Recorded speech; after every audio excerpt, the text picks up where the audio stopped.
અમદાવાદ પૂર્વથી ભાજપના ઉમેદવાર ભરશે ફોર્મ તો હસમુખ પટેલે પરિવારના લીધા આશીર્વાદ, પરિવારની શુભેચ્છા લીધા બાદ ઘરથી રવાના થયા। પૂર્વ મધ્યસ્થ કાર્યાલયથી જશે નામાંકન માટે તો જિલ્લા પંચાયતમાં 12 ને 39 વિજય મુહૂર્તમાં ભરશે ફોર્મ। તો હાલ ભાજપ અને કોંગ્રેસના આજે ઉમેદવારો ફોર્મ નામાંકન કરવાના છે, ત્યારે અમદાવાદ પૂર્વ બેઠક પરના ભાજપના ઉમેદવાર હસમુખ પટેલ નામાંકન ભરશે તે પહેલા પરિવાર સાથે પૂજા કરી અને આશીર્વાદ લીધા।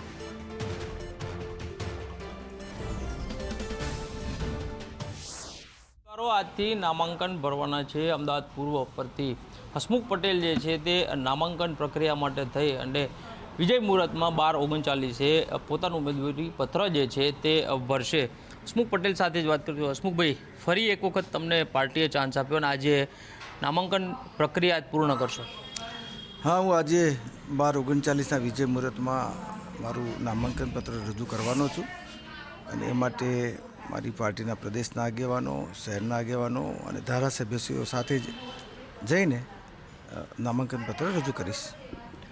જીતનો વિશ્વાસ કેટલો વ્યક્ત કરી રહ્યા છો? પ્રવાસ પછી હું વિશ્વાસ સાથે કહું છું કે આ ચૂંટણીમાં ભારતીય જનતા પાર્ટીનો ઉમેદવાર 7 લાખ કરતાં પણ વધુના મતોના માર્જિનથી વિજયી થશે। આ વિસ્તારમાં નોન ગુજરાતી મતો ધરાવતા વિસ્તારો આવ્યા છે, ફરક પડશે?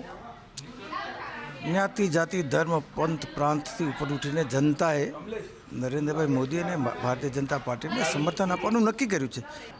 જનતાએ ખરેખર મન બનાવ્યું છે કે ઉમેદવાર કોઈ પણ હોય, કોંગ્રેસનો ભારતીય જનતા પાર્ટીના ઉમેદવારને મત આપીને જંગી બહુમતીથી જીતાડશે।